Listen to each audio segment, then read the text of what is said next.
We sort of have an overall philosophy that if we make something really good and find people, and if the product experience is what it's supposed to be, we'll be able to get people through it as long, make something worth paying for. There's a couple 100 million people who interact with digital news in the US, and there's only tens of millions who pay for it. There's no other business I can think of that has that. Imagine like if fast food restaurants, 1 out of 2 people come in their doors and 1 out of 12 of them paid for it, right? Like they'd be out of business. I've noticed that the New York Times has been much more aggressive about responding to public officials, people in power, when they try to discredit your journalism. And so historically in news, we sort of believe that the journalism should speak for itself. After 30 years of decline in the trust, particularly trust of news, it's not working. The president has gone after the New York Times. He has refiled his, $15 billion lawsuit against the Times. Anything that is sort of attacking the independence of a free press, we worry about. We worry about it not just for ourselves, but for the entire industry. Our industry's hard enough.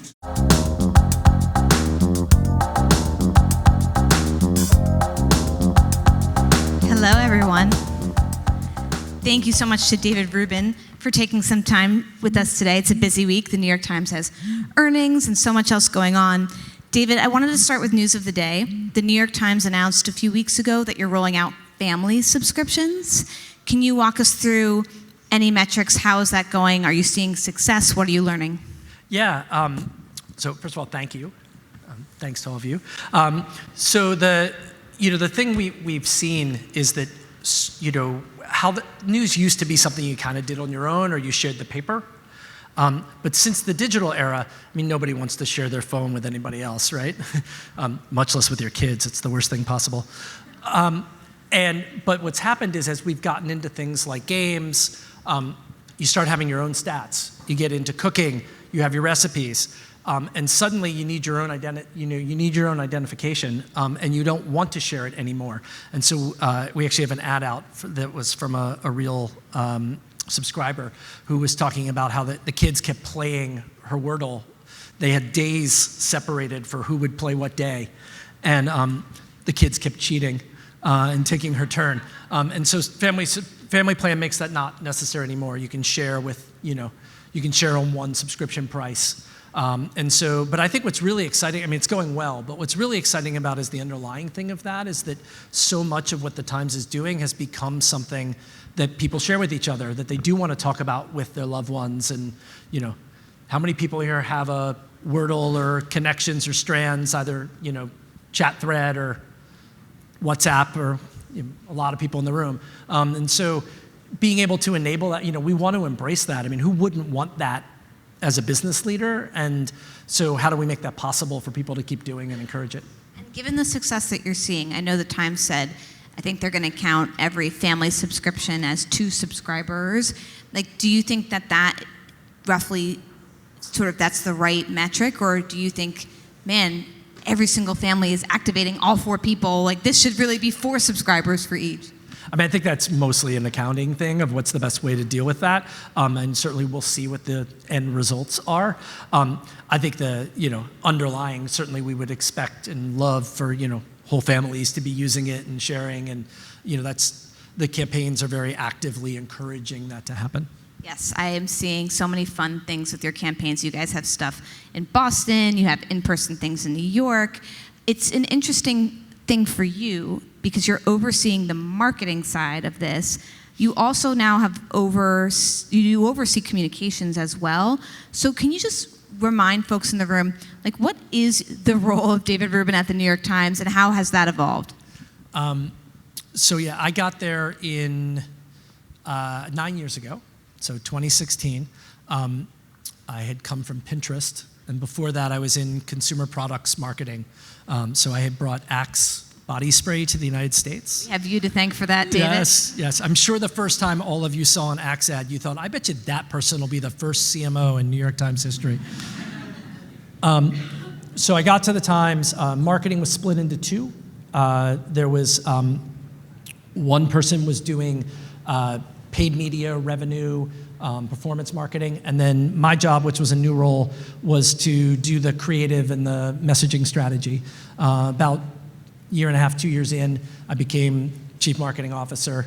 And then about 5 years ago, when Meredith Levien became CEO, I picked up communications with that. And then about 18 months ago, I'm the publisher of Wirecutter. Awesome. Y'all know what Wirecutter is, the consumer review site for the Times? Yes. Love that we have some fans in the audience. It's the only brand that I get like more love than the New York Times gets, so I love that.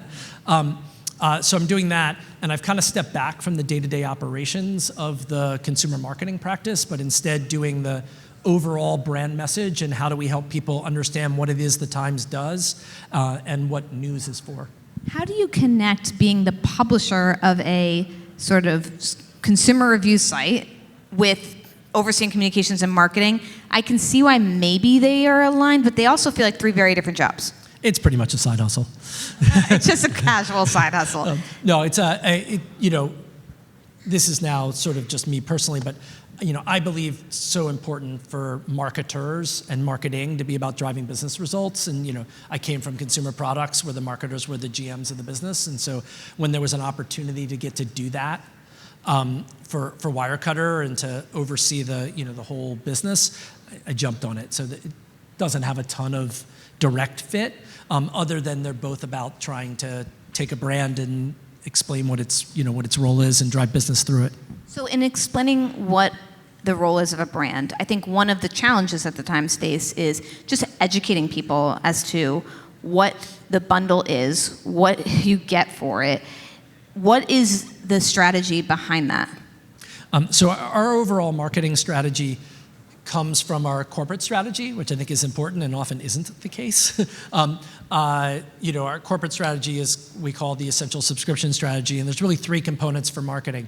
One is that the most important thing we do is news, and so communicating to people, what do we mean by that? The main thing we're trying to do is report on facts, create a shared fact base, follow the truth wherever it may lead. Helping people see that and framing that for folks. The second thing is we also have these other properties. We have sports with The Athletic, we have cooking, we have games, and we've already talked about shopping advice and Wirecutter. Each of them need their own identities. And while they do come together and we want them to feel like they all come from the Times, we also want them to have their own, they're really important passion points that people have, and we want them to have their own connections with the people who care about them. And then third is putting it all back together. The most important, we think the best value you can get from the New York Times is by reading and interacting with our content in our own properties.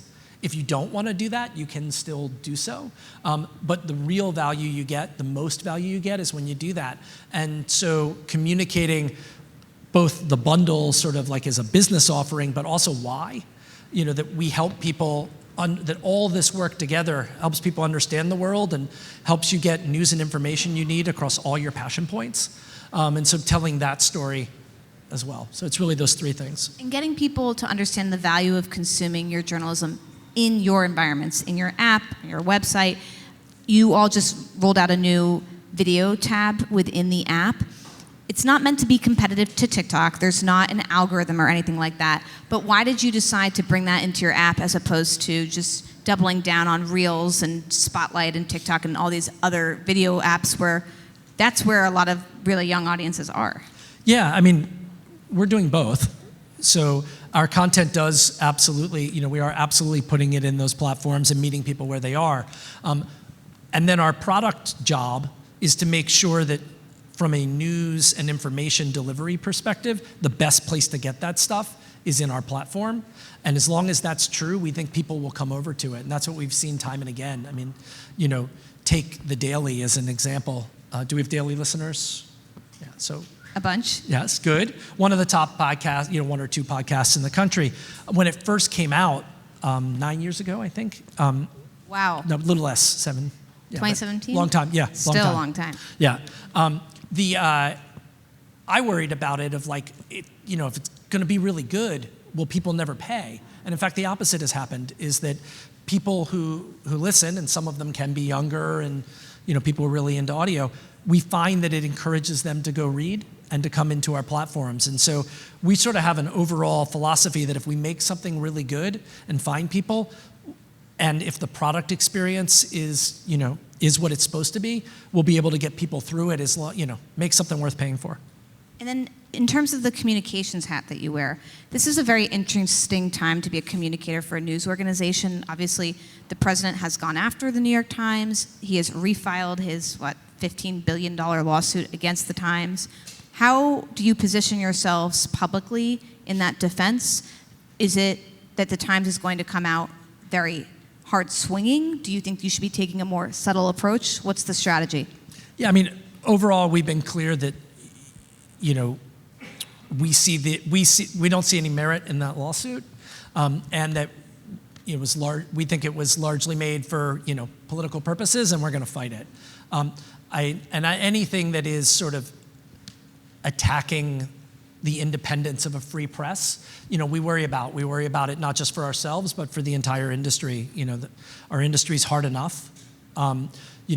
Things that are meant to intimidate and prevent journalists from doing their jobs are things we're going to push back on.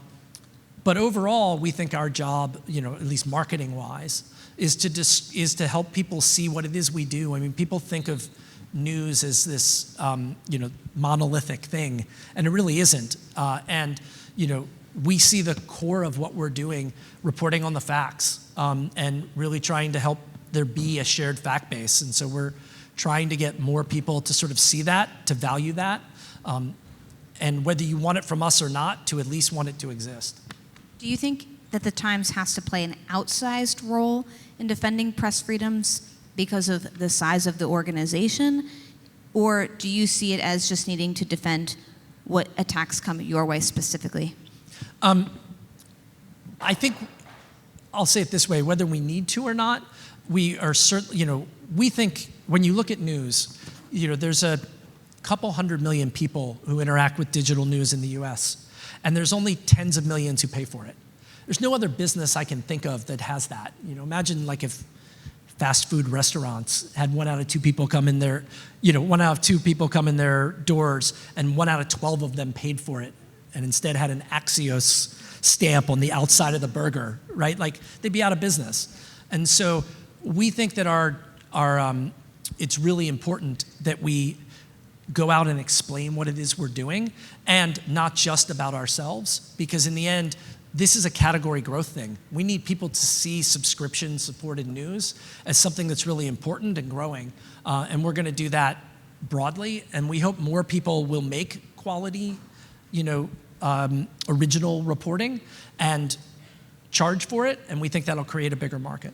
In terms of explaining what you do, I've noticed that the New York Times has been much more aggressive about responding to public officials, people in power, when they try to discredit your journalism with statements pretty quickly. I see it on X, the New York Times communications handle will quote tweet something saying it's inaccurate or defending the reporter. That feels like a little bit of not a strategy shift, but an acceleration in terms of defending your team. What is the thought process behind that? Well, it emanates from what I've said already, which is that we think we have an education job to do broadly. There's, more than half of those people who I said read digital news don't do so through, legacy professional sources, whatever the right term is. And so we have to make them familiar, and so it's a proactive story, but then we do see that a lot of, comments that are out in the social sphere are what we believe is, misinformation, outright inaccurate. And so historically in news, we sort of believe that the journalism should speak for itself. And I think that's not, after 30 years of decline in the trust of everything, but particularly trust of news, it's not working. And so we think we need to be out there at least saying what we think the facts should be. And so we're, when we think there is something that we think is inaccurate, we're out at least saying what we think the story should be. And I should add to that a big part of news is a public dialogue. So we're not at all in any way we actually want to encourage people to criticize us and to say what they don't like, and we take those suggestions and think deeply about them. It's the information that's just not accurate, or for whatever purpose that we feel like it's just become important for us to say at least what we see the story as.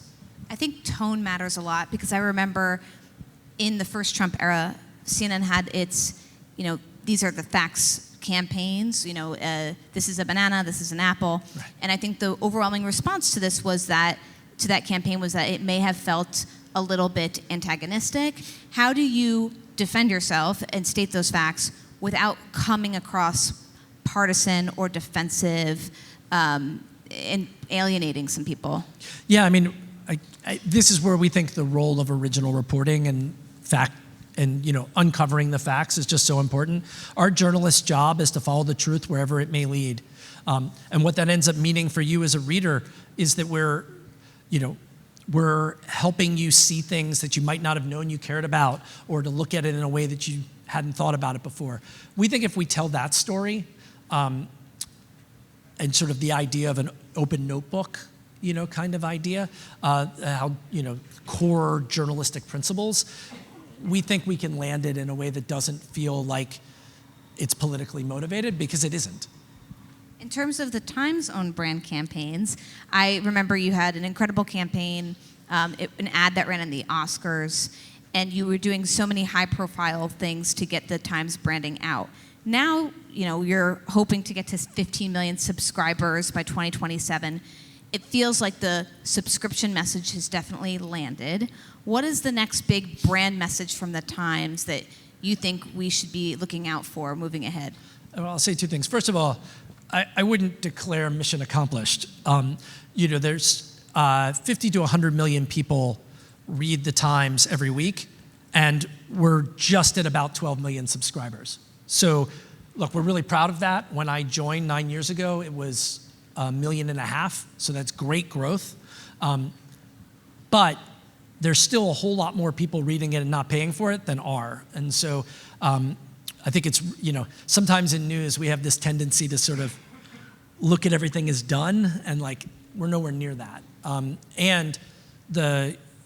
So we'll leave it at that. But and then I think from a brand perspective, it's what we were talking about, is thinking about, it's really all three of the things we said. How do we explain what news is in a way that makes a really wide audience care about it, and care about its existence? And second is then things for the specific products. What is The Athletic? Why does the Times have sports? Why should you get it? Recipes, games, and of course, everything should be about Wirecutter. And then biased, right, exactly. And then the bundle, and then why should you buy the whole thing? What is a family plan? All of those things. You have these incredible consumer apps, right? Cooking and sports and Wirecutter, things that have nothing to do with politics. Do you ever worry from a branding perspective that being tied to a core news product hurts the growth of those, or you think there's no way that it hurts and it only helps? Yeah, I mean, we think it all helps together. I mean, in the end, we're providing news and information that helps people across their passion points. And, I think we see that, news is still the center of what we do. When you blink and think of the New York Times, you're going to think about news, right? And what you think of that news coverage. And so we think that sort of the rigor from that, the credibility from that, the thoughtfulness, all of those things that you think about as the New York Times, that's got to help you across everything. And we think those other things, because they engage with you at different times of your day and in different ways, it might be something that you're, playing connections with your kids. All of the differences in that help the brand feel richer and fuller. We sort of think of it as like a solar system. News is the sun. In the end, the sun is just a planet, but it's not exactly just a planet. It gives gravity to everything else. But everything else also has at least some impact on the sun. And so we think it's a pretty good analogy for how we think about things. What do you think of all these other news organizations getting into games and puzzles and crosswords and trying to build a portfolio or suite of lifestyle subscription products? Do you feel as though flattery is the best compliment, or does it worry you about the competition? Definitely the flattery part, but look, it's not new for news or for newspapers to have games and style and sports and decades, if not centuries. And so what had happened was in the digital era, nobody had figured out how to do it well, right? Everybody, as we all did, took that section mindset and just stuck it up online and expected that to work, which it didn't. It didn't work for us either. And so we figured out our expression of that's working for us. I don't think it's as simple as just make a game and throw it out there. And I think part of the reason, like I said before, that it's working for us is that in the end, our main commitment, the principle, the first thing we make sure is that the news coverage and the reporting is as good as we can make it. And I think if you lose your focus and go to those other things first, you're going to be in a different situation. So at Axios, we like to end on one fun thing. So one fun thing for you is you seem to have a pretty broad suite of lifestyle products, everything, again, from cooking to sports, consumer reviews. What's one vertical that you think would be really apt for a standalone type of product at the Times? Is it books? Is it health? I know you all have tinkered in the past with parenting. What do you think could work? For us, it's about passion areas where news and information are important. So you're not going to get me to break news. But the other thing I'll say to that is that in addition to the substantive verticals, you mentioned this before, but it's also a big push for us to be in other media forms. So we've been doing very well in audio. We now have the Watch tab that you mentioned, which is a separate stream of videos across our departments. And so both those things are important for us, not just what content vertical can we go into, but how do we make sure that we're providing wherever we are in a way that meets people with their preferred format. Very good answer. Thank you, David. Okay, a few things that we took away from this. David is responsible for bringing Axe to the U.S., came from Pinterest in 2016, has been with the Times for 9 years. Pretty telling that it had 1.5 million subs when you joined, and now about 12 million. Amazing to see that growth. You think that there's a long way to go, though, 50 to 100 million people reading weekly, which is pretty incredible. You're also the publisher of Wirecutter, which, given all that you do, is kind of a side hustle, joking, but not really joking. It's a lot. 3 things that are essential to the strategy of the Times: understanding that news is the core of what you do. You report on the facts. The second thing, sports, games, all of the lifestyle stuff. And then third, explaining the value of the sub and the value of the bundle. I really appreciated what you said about how you're rigorously defending the Times against the Trump lawsuit. That seems to be a communications through line. I've interviewed Joe Kahn, and he said the exact same thing on stage with us. I asked, is it the role of the Times to defend news broadly against these types of attacks? And you said it is the role of you guys to focus on just educating folks about the power and value of journalism. It used to be that we thought journalism spoke for itself, but clearly with trust falls, that's not working. And then finally, I think just explaining to people the role of original reporting is important, but doing it in a way, we talked about the tone, that supports public dialogue, I think is key. Everybody, a round of applause for David Rubin.